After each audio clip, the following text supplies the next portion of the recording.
మొదటి సమూయేలు 28వ అధ్యాయం. ఆ దినములలో ఫిలిష్తీయులు ఇశ్రాయేలీయులతో యుద్ధం చేయవలనని సైన్యమును సమకూర్చి యుద్ధమునకు సిద్ధపడగా ఆకీషు దావీదును పిలిచి, నేను దండెత్తగా నీవును నీ జనులను నాతో కూడా యుద్ధమునకు బయలుదేరి రావలనని పరిష్కారంగా తెలుసుకొనుమనగా, దావీదు, నీ దాసుడనైన నేను చేయబోవు కార్యము ఏదో అది నీవు ఇప్పుడు తెలుసుకొందువనెను. అందుకు ఆకీషు, అలాగైతే నిన్ను ఎప్పటికీ నాకు సంరక్షకుడుగా నిర్ణయింతుననెను. సమూయేలు మృతి నొందగా ఇశ్రాయేలీయులు అతని గురించి విలాపము చేసి రామా అను అతని పట్టణం అతని పాతిపెట్టి ఉండిరి.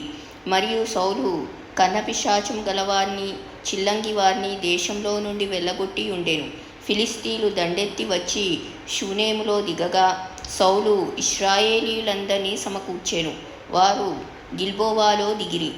సౌలు ఫిలిష్తీయుల దండును చూచి మనస్సునందు భయంకంపము నొంది యెహోవా యొద్ద విచారణ చేయగా, యెహోవా స్వప్నం ద్వారానైనను ఉరీము ద్వారానైనను ప్రవక్తల ద్వారానైనను ఏమీ సెలవీయకుండెను.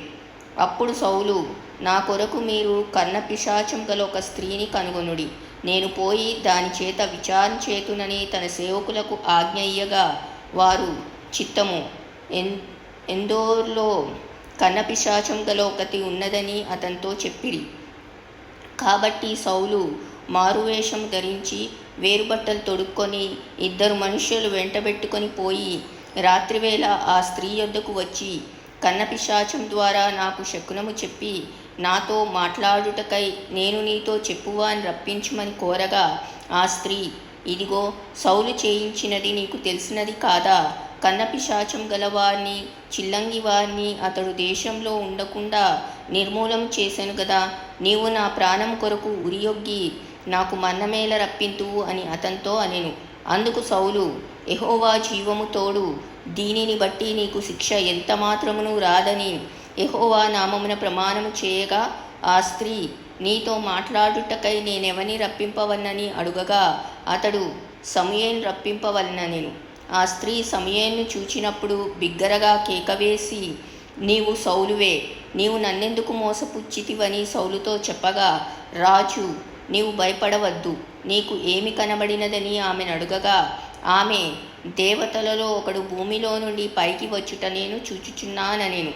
అందుకతడు ఏ రూపముగా ఉన్నాడని దానిని అడిగినందుకు, అది దుప్పటి కప్పుకొనిన ముసలివాడొకడు పైకి వచ్చుచున్నాడనగా, సౌలు అతడు సమూయేలు అని తెలుసుకొని సాగిలపడి నమస్కారము చేసెను. సమూయేలు, నన్ను పైకి రమ్మని నీవెందుకు తొందర పెట్టితివని సౌలును అడగగా, సౌలు, నేను బహుశ్రమలోనున్నాను. ఫిలిష్తీయులు నా మీదికి యుద్ధమునకు రాగా దేవుడు నన్ను ఎడబాసి ప్రవక్తల ద్వారానైనను స్వప్నము ద్వారానైనను నాకేమీయూ సెలవీయకయున్నాడు. కాబట్టి నేను చేయవలసిన దానిని నాతో తెలియచెప్పుటకై నిన్ను పిలిపించితిననెను. అందుకు సమూయేలు, యెహోవా నిన్ను ఎడబాసి నీకు పగవాడు కాగా నన్ను అడుగుట వలన ప్రయోజనమేమి? యెహోవా తన మాట తన పక్షముగానే నెరవేర్చుచున్నాడు. నా ద్వారా ఆయన సెలవిచ్చి ఉన్నట్టు నీ చేతి నుండి రాజ్యమును తీసివేసి నీ పొరుగువాడైన దావీదునకు దానిచ్చి ఉన్నాడు. యెహోవా ఆజ్ఞకు నీవు లోబడక అమాలేకీయుల విషయంలో ఆయన తీక్షణమైన కోపము నెరవేర్చకపోయిన దానిని బట్టి యెహోవా నీకు ఈవేళ నీ ప్రకారంగా చేయుచున్నాడు. యెహోవా నిన్నును ఇశ్రాయేలీయులను ఫిలిష్తీయుల చేతికి అప్పగించును. యెహోవా ఇశ్రాయేలీయుల దండును ఫిలిష్తీయుల చేతికి అప్పగించును. రేపు నీవును నీ కుమారులను నాతో కూడా ఉందురు అని సౌలుతో చెప్పగా, సమూయేలు మాటలకు సౌలు బహు భయమొంది వెంటనే నేలను సాష్టాంగపడి దివారాత్రము భోజనమేమీ చేయక యుండినందున బలహీనుడాయెను.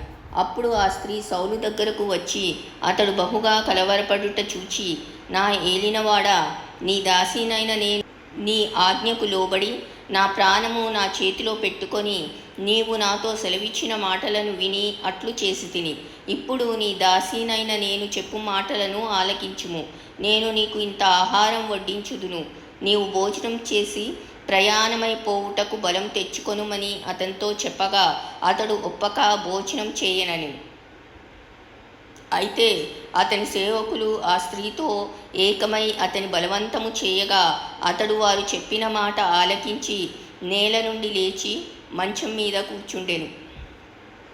తన ఇంటిలో క్రొవ్విన పెయ్యి ఒకటి ఉండగా ఆ స్త్రీ దాన్ని తీసుకొని త్వరగా వధించి పిండి తెచ్చి పిసికి పులుసులేని రొట్టెలు కార్చి తీసుకొని వచ్చి సౌలునకును అతని సేవకులకును వడ్డించగా వారు భోజనం చేసి లేచి ఆ రాత్రి వెళ్ళిపోయిరు.